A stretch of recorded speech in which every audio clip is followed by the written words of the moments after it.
ಸೋನಿಯಾ ಗಾಂಧಿಯವ್ರಿಗೆ ನಾನು ಉತ್ತರ ಕೊಡೋಷ್ಟು ದೊಡ್ಡವನಲ್ಲ, ಆದರೂ ನೀವು ಕೇಳ್ತೀರಾ ಅಂತ ಉತ್ತರವನ್ನು ನಾನು ಹೇಳ್ತೀನಿ. ನಾನು ದೊಡ್ಡವನಲ್ಲ, ಉತ್ತರ ಕೊಡ್ತೀನಿ. ಅವರು ಸೋನಿಯಾ ಗಾಂಧಿಯವರು, ಅವ್ರ ಮಗ ರಾಹುಲ್ ಗಾಂಧಿಯವರು, ಅವ್ರ ಮಗಳು ಪ್ರಿಯಾಂಕಾ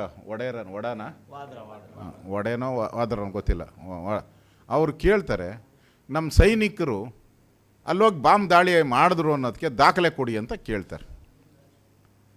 ಪಾಕಿಸ್ತಾನಕ್ಕೆ ಹೋಗಿ ಬಾಂಬ್ ಹಾಕಿದಾರಾ ಇಲ್ಲ ದಾಖಲೆ ಕೊಡಿ ಅಂತ ಕೇಳಿದ್ರು. ಹಿಂದೆ ಪುಲ್ವಾಮಾದಲ್ಲಾದಾಗೂ ದಾಖಲೆ ಕೇಳಿದರು, ಈಗಲೂ ದಾಖಲೆ ಕೇಳ್ತಾ ಇದ್ದಾರೆ. ಅಂಥವ್ರ ಬಾಯಲ್ಲಿ ಇರಾನಲ್ಲಿ ಏನಾಗ್ತಾಯಿದೆ ಅನ್ನೋದು ಅವ್ರಿಗೆ ಹೆಂಗೆ ಗೊತ್ತಾಯಿತು ಅಂತ ನನಗೆ. ಇರಾನಲ್ಲಿ ಹಾಕೋ ಬಾಂಬ್ ಗೊತ್ತಾಗ್ಬಿಡುತ್ತೆ ಯಾರು ಹಾಕಿದ್ರು ಅಂತ. ನಮ್ಮ ಸೈನಿಕರು, ನಮ್ಮ ಮಕ್ಕಳು, ನಮ್ಮ ಅಣ್ಣ ತಮ್ಮಂದಿರು ಅವರೋಗಿ ಬಾಂಬ್ ಹಾಕ್ತಾರೆ ಪಾಕಿಸ್ತಾನಕ್ಕೆ ಅಂತ ನಂಬಕ್ಕೆ ತಯಾರಿಲ್ಲ ಅನ್ನೋ ವ್ಯಕ್ತಿಗಳ ಹತ್ರ ಅವ್ರು ಇರಾನ್ ಬಗ್ಗೆ ಮಾತಾಡೋ ಅಂಥ ನೈತಿಕತೆ ಏನಿದೆ ಅವ್ರಿಗೆ? ಇಂಟರ್ನ್ಯಾಷನಲ್ ಪಾಲಿಸಿ ಇದೆ.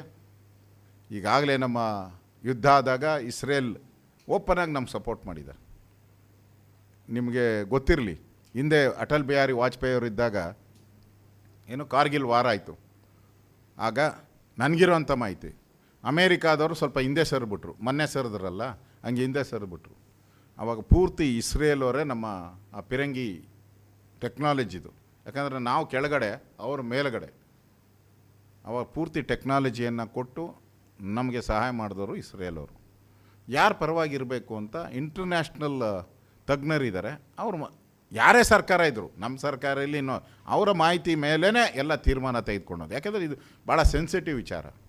ಈಗಾಗಲೇ ಪ್ರಧಾನಮಂತ್ರಿಗಳು ಹೇಳಿದ್ದಾರೆ ಯುದ್ಧ ಒಳ್ಳೆಯದಲ್ಲ, ಇಬ್ಬರು ಸಂಧಾನ ಮಾಡಲಿ ಅಂತ ಈಗಾಗಲೇ ಪ್ರಧಾನಮಂತ್ರಿಗಳು ಹೇಳಿದ್ದಾರೆ. ಸೊ ಆ ದೃಷ್ಟಿಯಿಂದ ನೋಡೋಣ. ಈಗ ಅಮೇರಿಕಾ ಬೇರೆ ಇವತ್ತು ದಾಳಿ ಮಾಡಿದೆ, ನಿನ್ನೆ ದಾಳಿ ಮಾಡಿರೋದ್ರಿಂದ ಒಂದು ರೀತಿ ಇದು ಏನೋ ವರ್ಲ್ಡ್ ವಾರ್ ಥರ ಏನೋ ಸನ್ನಿವೇಶ. ರಷ್ಯಾ ಬೇರೆ ವಾರ್ನ್ ಮಾಡ್ತಾ ಇದ್ದಾರೆ, ನೋಡ್ಬೇಕು ಏನಾಗುತ್ತೆ ಅಂತ. ಭಾಳ ಸೆನ್ಸಿಟಿವ್ ಇರೋವಂಥ ಒಂದು ವಿಚಾರ. ಅದಕ್ಕೆ ಭಾರತ ಕಾದು ನೋಡಿ ಅದಕ್ಕೆ ತೀರ್ಮಾನ ತೆಗೆದುಕೊಳ್ಳುತ್ತೆ. ಯಾಕಂದರೆ ಅಂತಾರಾಷ್ಟ್ರೀಯ ಮಟ್ಟದಲ್ಲಿ ನಮ್ಮ ಪ್ರಧಾನಿಗಳಿಗೆ ಭಾಳ ಗೌರವ ಇದೆ, ಅದರಿಂದ ತೆಗೆದುಕೊಳ್ತಾರೆ ಅನ್ನೋ ವಿಶ್ವಾಸ ನನಗಿದೆ. ಓಕೆ, ಯಾರಪ್ಪ?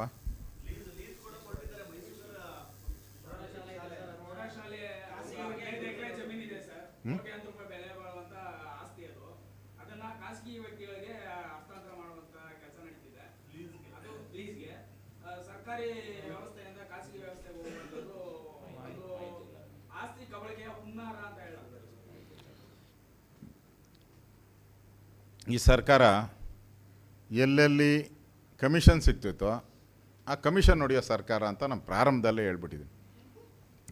ಕಮಿಷನ್ ಎಲ್ಲಿ ಸಿಗುತ್ತೋ ಅಲ್ಲಿ ಅದಕ್ಕೆ ವ್ಯವಸ್ಥೆ ಮಾಡ್ತಾರೆ. ಆದ್ದರಿಂದ ಈ ಕಮಿಷನ್ ಹೊಡೆಯೋ ಸರ್ಕಾರಕ್ಕೆ ಎಲ್ಲೆಲ್ಲಿ ಹುಡುಕ್ತಾರೆ ಅವರು. ಇನ್ನೆಲ್ಲೆಲ್ಲಿ ಶುಗರ್ ಫ್ಯಾಕ್ಟ್ರಿನೂ ಬಿಡಲ್ಲ ಅಂದರೆ, ಅದು ಹಳೇದು, ಭಾಳ 100 ವರ್ಷ ಆಗಿದೆಯಾ, 100 ವರ್ಷ ಆಗಿರೋ ಫ್ಯಾಕ್ಟ್ರಿನೇ ಬಿಡಲ್ಲ ಅಂದರೆ ಇನ್ನು ನನ್ನ ಮನೆ ಫ್ಯಾಕ್ಟ್ರಿಗಳು ಬಿಡ್ತಾರೆ ಅವರು. ಅದಕ್ಕೆ ಈ ಕಮಿಷನ್ ಹೊಡೆಯೋಕ್ಕೆ ಎಲ್ಲೆಲ್ಲಿ ಅವ್ರಿಗೂ ನೋಡಿ. ನಾನು ನಿಮಗೂ ಒಂದು ನನ್ನ ಸಲಹೆ, ಈಗ ಅಪ್ಪ ಅಮ್ಮ ಪಾಪ ರಿಟೈರ್ಡ್ ಸ್ಟೇಜಲ್ಲಿದ್ದಾರೆ, ಮಗ ದುಡಿತಾ ಇದ್ದಾನೆ. ಅಪ್ಪ ಅಮ್ಮ ರಿಟೈರ್ಡ್ ಸ್ಟೇಜಲ್ಲಿದ್ದಾರೆ, ಮಗ ದುಡಿತಾ ಇದ್ದಾನೆ. ಮಗ ತಾನೇ ಅಪ್ಪ ಅಮ್ಮನಿಗೆ ದುಡ್ಡು ಕಳಿಸ್ಬೇಕು. ಡೆಲ್ಲಿಯಲ್ಲಿ ಬಿಹಾರ್ ಎಲೆಕ್ಷನ್ ಬರ್ತೈತೆ, ದುಡ್ಡು ಕಳಿಸ್ಬೇಕಲ್ಲ ಇವರು, ಅಪ್ಪ ಅಮ್ಮನ ಸಾಕಬೇಕಲ್ಲ ಅಲ್ಲಿ. ಅದಕ್ಕೆ ಮಗ ಕಷ್ಟ ಬಿದ್ದು ಇಲ್ಲಿಂದ ಶುಗರ್ ಫ್ಯಾಕ್ಟ್ರಿ ಇರ್ಬೋದು, ಯಾವ್ಯಾವ ಫ್ಯಾಕ್ಟ್ರಿ ಇದೆ ಹೊಡೆದು ಕಳಿಸ್ತಾರೆ ಅಷ್ಟೇ. ಓಕೆ, ಊಟ ಮಾಡಿ ಎಲ್ಲರೂ.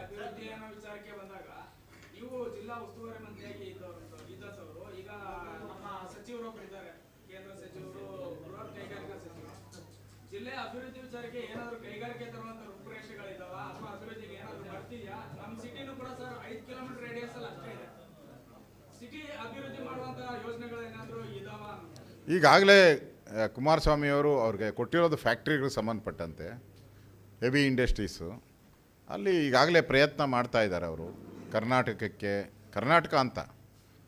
ತರಬೇಕು ಅಂತ. ಆ ಸಂದರ್ಭದಲ್ಲಿ ಮಂಡ್ಯ ಬಗ್ಗೆನೂ ಅವ್ರು ಯೋಚನೆ ಮಾಡಿ, ಯಾಕಂದರೆ ಮಂಡ್ಯ ಭಾಳಿಂದನೂ ಕುಮಾರಣ್ಣನ ಬಗ್ಗೆ ಭಾಳ ಪ್ರೀತಿ ವಿಶ್ವಾಸ ಇರುವಂಥ ಜಿಲ್ಲೆ.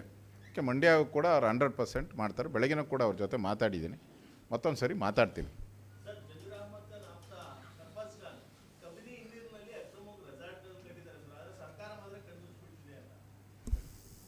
ನಾನು ಹೇಳಿದ್ನಲ್ಲ, ಕಮಿಷನ್ ಎಲ್ಲಿ ಸಿಗ್ತೈತೋ ಅಲ್ಲಿ ಓದ್ತಾರಪ್ಪ.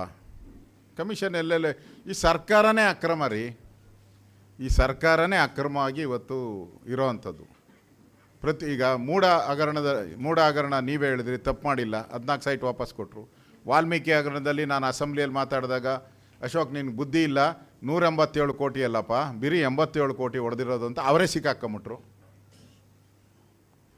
ಗೊತ್ತಿಲ್ಲದೇ ಮರವೋ ಏನೋ ಗೊತ್ತಿಲ್ಲ ಸಿದ್ದರಾಮಯ್ಯನವ್ರು, ಗೊತ್ತಿಲ್ಲದೇ ಈಗ ಈ ಕೇಸಲ್ಲಿ ಮೌನ ಏನು ಮೂಕ ರಾಮಯ್ಯ ಆಗೋಬಿಟ್ಟವ್ರೆ.